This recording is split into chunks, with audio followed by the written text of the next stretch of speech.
आज आपण बघणार आहोत 1 चमचा तेलात तव्यावर फिश फ्राय। आज नॉन व्हेजिटेरियन लोकांसाठी नॉन व्हेजिटेरियन रेसिपी। चॅनेलवर नवीन असाल तर चॅनेलला सबस्क्राईब करा, जेणेकरून माझ्या चॅनलच्या सर्व अपडेट्स हे तुमच्यापर्यंत लगेच पोहोचतील। चला तर मग रेसिपीला सुरुवात करूया। तर इथे मी घेतले आहे चोपडा जातीचे 1 किलो फिश हे स्वच्छ पाण्याने धुवून घेतलेत। यावर टाकूया 1 ते 2 चमचे मीठ। टाकलेले मीठ सर्व फिशला व्यवस्थितपणे लावून घ्यायचे। मीठ सर्व फिशला लावल्यावर 3 ते 4 मिनिट आपण हे झाकून ठेवूया। 3 ते 4 मिनिटांनी झाकण काढूया आणि परत एकदा फिश पाण्याने स्वच्छ 2 ते 3 वेळा धुवून घेऊयात। असे केल्याने फिशमधील सर्व घाण निघून जाते। यामध्ये टाकूया 1 ते सव्वा चमचा आलं लसूण पेस्ट, अर्धा छोटा चमचा हळद पावडर, 1 ते 1.5 छोटा चमचा लाल मिरची पावडर, अर्धा छोटा चमचा गरम मसाला टाकूया, 1 छोटा चमचा धना पावडर टाकूया फिश फ्राय मसाला। बघा तर इथे 1 किलो फिशसाठी 80 ग्रॅम मसाल्याचे पॅकेट आहे। माझे फिश 1 किलो आहे, त्यामुळे मी हा पूर्ण मसाला वापरणार आहे।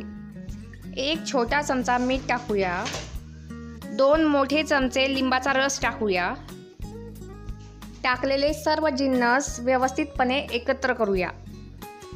सर्व मसाला फिशला लावून घ्यायचा आहे। बघा तर इथे मी कॉर्नफ्लॉवर वगैरे काहीही वापरणार नाही। सर्व मसाला व्यवस्थितपणे लावून घेतला आहे, तुम्ही पाहू शकता। ह्यामध्ये मसाला चांगला मुरण्यासाठी म्हणजेच मॅग्नेट करायला 30 मिनिटे ठेवूया। 30 मिनिटांनंतर झाकण काढूया। बघा तर तुम्ही पाहू शकता की तुम्हाला दिसत असेल की व्यवस्थित मसाला फिशमध्ये मुरलेला आहे। हे आता भाजण्यासाठी घेऊया। फिश भाजण्यासाठी मी लोखंडी तवा गॅसवर गरम करण्यासाठी ठेवला आहे। तवा गरम झाल्यावर त्यावर तेल ग्रीस करून घेऊया।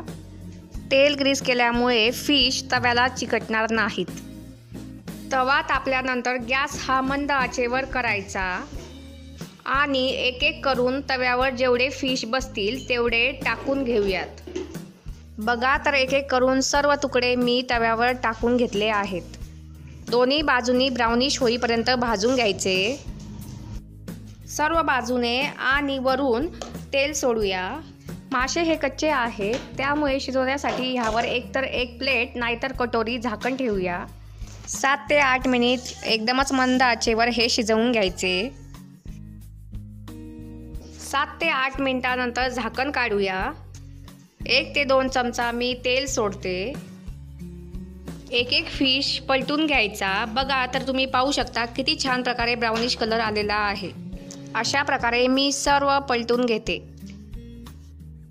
7 ते 8 मिनिट मासे भाजायला ठेवल्यावर अधूनमधून म्हणजेच 1 ते 2 वेळा चेक करायचे मासे झाले की नाही। मंद आचेवर फिशला ब्राउनिश कलर येण्यासाठी 7 ते 8 मिनिट टाइम लागतो। उलटल्यानंतर परत तेल सोडूया। दुसऱ्या साईडनेही मंद आचेवर भाजून घ्यायचे आहे। ह्यावर परत कटोरी उलटी ठेवूया। अधूनमधून 1 ते 2 वेळा चेक करायचे मासे खालून ब्राउनिश झाले की नाही। 7 ते 8 मिनिटांनंतर झाकण काढूया। वरून कलर बघा किती छान आलेला आहे। हाच मासा पलटून दाखवते। बघा दुसऱ्या साईडनेही व्यवस्थितपणे भाजला गेला आहे, तुम्ही पाहू शकता। फिश तयार आहे, तर एक एक करून सर्व काढून घेऊयात। अशा प्रकारे सर्व फिश फ्राय करून घ्यायचे। जास्त तेल न वापरता, कॉर्नफ्लॉवर न वापरता आपले मासे तयार आहे। याची चव पण खूप छान लागते। तर रेसिपी आवडलीच तर नक्कीच चॅनेलला सबस्क्राईब करा, बेल आयकॉनवर क्लिक करा आणि तुमच्या मित्रांनाही शेअर करा। परत भेटूयात अशाच एका नवीन रेसिपी सोबत। तोपर्यंत बाय बाय।